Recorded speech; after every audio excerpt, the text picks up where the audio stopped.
जी बिस्मिल्लाहिर्रहमानिर्रहीम। आज आपको जो सुप्रीम कोर्ट में जस्टिस काजी फ़ाइज़ ईसा के हवाले से केस चल रहा है उसकी समाअत के हवाले से आगाह करेंगे। तो कल जो सुप्रीम कोर्ट के जो 10 रुकनी जजेस का बेंच है उन्होंने 4 सवाल हुकूमत के सामने रखे थे और कहा था एसेट रिकवरी यूनिट के हवाले से, इनकम टैक्स के लॉज के हवाले से। तो इसमें कहा गया था फ़ारूक नसीम से कि इस पे हमें आप आज के जो कार्रवाई इसमें जवाब दें।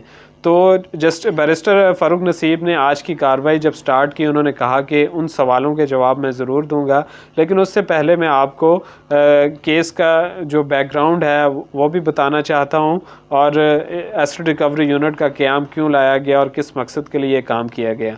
तो उन्होंने बताया कि फ़ारूक नसीम ने बताया कि 10 अप्रैल को सहाफ़ी अब्दुल वहीद डोगर ने एसेट रिकवरी यूनिट को दरख्वास्त दी। वो बेसिकली दरख्वास्त 3 जजेस के हवाले से थी, उनमें जस्टिस काजी फ़ाइज़ ईसा की लंदन की प्रॉपर्टीज़ में शामिल थी। तो हम उस हुकूमत उसने उसको जायज़ा लिया और उसको जो एसेट रिकवरी यूनिट है उसको फॉरवर्ड कर दिया फॉर फर्दर इन्वेस्टिगेशंस के लिए। क्योंकि उस दरख्वास्त में जो जायदाद है उनकी मार्केट वैल्यू और बाकी चीज़ों के हवाले से मालूमात थी, तो हुकूमत ने उस पर इन्वेस्टिगेशंस अपनी करनी थी। जो एसेट रिकवरी यूनिट है उसने अपना काम शुरू कर दिया। जस्टिस मंसूर अली खान ने पूछा कि लंदन की प्रॉपर्टीज़ जो है वो जो वेबसाइट के ज़रिए कैसे सर्च की गई, क्योंकि एसेट रिकवरी यूनिट ने बाद में इस पे अपनी कार्रवाई का आगाज़ किया था। तो बैरिस्टर फ़ारूक नसीम ने कहा कि जो बरतानिया के कवानीन के मुताबिक 1998 के बाद से कोई भी फ़र्द जो ब्रिटिश नेशनल है या बरतानिया में किसी की प्रॉपर्टी है वो कुछ पैसे अदा करके वहाँ की मालूमात प्रॉपर्टी के हवाले से जो है वो मालूमात हासिल कर सकता है।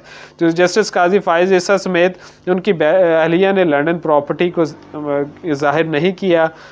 उन्होंने बताया कि उनकी अहलिया ने 2014 में इनकम टैक्स गोशवारों में अपनी आमदन जो है वो 9,285 रुपये ज़ाहिर की थी। अदालत को उन्होंने मज़ीद बताया कि 2011 और 13 में प्रॉपर्टी ख़रीदी गई। इनके उस वक़्त बच्चों की उम्र बहुत कम थी, वो बालिग नहीं हुए थे, तो इस पे अब उनके पास इतने वसाइल कहाँ से आ सकते थे। तो यही चीज़ें हमने उनसे भी पूछी थी। और इसके अलावा उन्होंने बताया कि इनके पास जो ज़रई ज़मीन है उसमें भी इन्होंने कोई, हमारे जो रिकॉर्ड है उसके मुताबिक इन्होंने कोई इनकम टैक्स अदा नहीं किया। तो जस्टिस मकबूल बाकर ने कहा कि ये टैक्स का मामला लगता है, आपने इसको मनी लॉन्ड्रिंग और बाकी चीज़ों में और एक बना दिया, और एफपीआर ने इस मामले में कार्रवाई क्यों नहीं की। जो जस्टिस फ़ारूक नसीम ने बताया कि एफपीआर ने कार्रवाई इसलिए नहीं की कि उनको ख़तरा था, उनके ऑफिशल्स को शायद शुबा था कि अगर हम किसी जज के उसके अहलिया के हवाले से कोई कार्रवाई करते हैं तो शायद हमें अदालत की तरफ से बुलाना लिया जाए, हमें कटहरे में खड़ा न कर दिया जाए। तो उन्होंने कहा कि ये बज़ाहिरन मामला जो है वो मनी लॉन्ड्रिंग का नहीं लगता, ये टैक्स का मामला लगता है। तो इस पर कैसे जो है वो रेफरेंस फ़ाइल हो सकता है, क्योंकि आपने अपने रेफरेंस में उन पे करप्शन के इल्ज़ाम भी नहीं लगाया, लेकिन सिर्फ यही कहा है कि लंदन की प्रॉपर्टीज़ जो हैं वो उन्होंने ज़ाहिर नहीं की। तो ये कैसे रेफरेंस बन सकता है। ये चीज़ें उसके बाद फ़ारूक नसीम ने बताया कि जी हमने अपने रेफरेंस में उन पे करप्शन का कोई इल्ज़ाम नहीं लगाया, बस हमने उनसे ये पूछा है कि जो लंदन की प्रॉपर्टीज़ हैं वो आपने किन सोर्सेज से मनी को ट्रांसफ़र किया और किन सोर्सेज से वो मनी हासिल हुई थी वो हमें बता दिया जाए। और इस पे जस्टिस मकबूल बाकर ने यह भी पूछा कि क्या सदर मुमलिकत की सुप्रीम जुडिशल काउंसिल में ख़त भेजने के हवाले से इजाज़त लेना ज़रूरी होता है। तो उन्होंने कहा कि नहीं, कोई ज़रूरत नहीं है। लेकिन उन्होंने मज़ीद एक बात को क्लियर किया कि उनकी अहलिया ने जो पहली प्रॉपर्टी है वो 2004 में ख़रीदी गई थी, तो बाद में 2011 में उसी प्रॉपर्टी में उनकी बेटी को हिस्सेदार बनाया गया था। यही चीज़ें हमने रेफरेंस में भी लिखी, और जब रेफरेंस जो है वो सदर मुमलिकत की जानिब से सुप्रीम जुडिशल काउंसिल को भेजा गया तो उस पर सुप्रीम जुडिशल काउंसिल ने जस्टिस साहब काजी फ़ाइज़ ईसा को नोटिस जारी किया तो उनकी तरफ से उस नोटिस का, उस शो का नोटिस का जवाब देने के बजाय उन्होंने एक कॉन्स्टिट्यूशन पटिशन के ज़रिए उस जुडिशल फोरम की कार्रवाई को अदालत में लेके आ गए।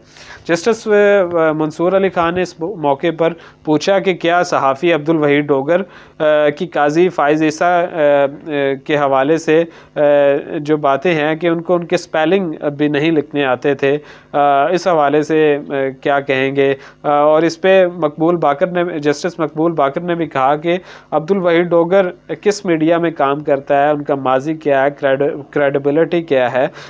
मुल्क में बहुत से काम गायबाना तरीके से हो जाते हैं, तो क्या आया कि ये भी काम गायबाना तरीके से हो गया था। जस्टिस उमर बंदयाल ने कहा कि जो रिकॉर्ड हमने देखा उसमें लगता है कि जो 2009 में जस्टिस काजी फ़ाइज़ ईसा की जो आमदन है वो बहुत अच्छी आमदन थी। उन्होंने जो अपने रिकॉर्ड में शो की है वो 3 करोड़ 72 लाख रुपए ज़ाहिर की हुई है। तो इससे ज़ाहिर होता है कि वो कोई प्रॉपर्टी भी परचेज़ कर सकते हैं, पैसे भी ट्रांसफ़र कर सकते हैं। जिस पर बैरिस्टर फ़ारूक नसीम ने कहा कि यही तो हम पूछ रहे हैं कि वो अगर उन्होंने लंदन की प्रॉपर्टीज़ ख़रीदी हैं तो उस हवाले से हमें मनी ट्रेल दे दें, क्योंकि ये करप्शन का पैसा है नहीं। इसको हमने रेफरेंस में भी नहीं लिखा। हम तो ये चीज़ देख रहे हैं कि बच्ची और उनकी अहलिया जो है वो काजी फ़ाइज़ ईसा के ज़ेर कफ़ालत हैं, तो उस पे रेफरेंस फ़ाइल किया है। इस पर जो है वो जस्टिस मकबूल बाकर ने कहा कि अगर कोई रकम बैंकिंग ज़राए से बाहर भेजी जाए, क्या आप उसको भी मनी लॉन्ड्रिंग के ज़ुमरे में ला सकते हैं। तो इस पर मनी लॉन्ड्रिंग जो फ़ारूक नसीम ने कहा कि बैंक से अगर जस्टिस काजी फ़ाइज़ ईसा ने रकम बैंकिंग ज़राए से लंदन ट्रांसफ़र की है तो हमें वो बैंकिंग का रिकॉर्ड दे दिया जाए। इस पर मज़ीद क्योंकि ये सवाल इस पर मज़ीद उन्होंने कहा कि इस पर वो पूछते हैं कि क्योंकि ये इनकम टैक्स का मैटर है तो ये मेरे बच्चों से, रहलिया से पूछा जाए, मुझे इस हवाले से कोई इन्फॉर्मेशन नहीं है। तो जस्टिस मकबूल बाकर ने कहा कि इनकम टैक्स का मामला FPR में कहाँ तक पहुँचा है, जिस पर फ़ारूक नसीम ने कहा कि ये मैटर मुझे इस हवाले से इन्फॉर्मेशन नहीं है, मैं कल इस हवाले से आपको इन्फॉर्मेशन ला के बता सकता हूँ। इस पर फ़ारूक नसीम ने कहा कि जस्टिस मकबूल बाकर ने एक इम्पॉर्टेंट जो है क्वेश्चन रेज़ किया कि रेफरेंस में बज़ाहिरन सुकम मौजूद लगते हैं, क्योंकि एसिड रिकवरी यूनिट को भी बताया गया है, सदर मुमलिकत की जानिब से रेफरेंस जो है वो फ़ाइल किया गया है। सो क्या जो सुप्रीम जुडिशल काउंसिल है वो रेफरेंस सदर मुमलिकत की जानिब से भेजे गए रेफरेंस को रिजेक्ट कर सकती है।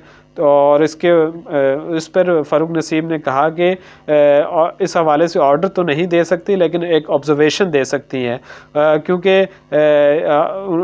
जस्टिस मकबूल बाकर के बकौल टैक्स का कानून जो है वो ज़ेर कफ़ालत जो है वो बच्चों पे अप्लाई नहीं होता।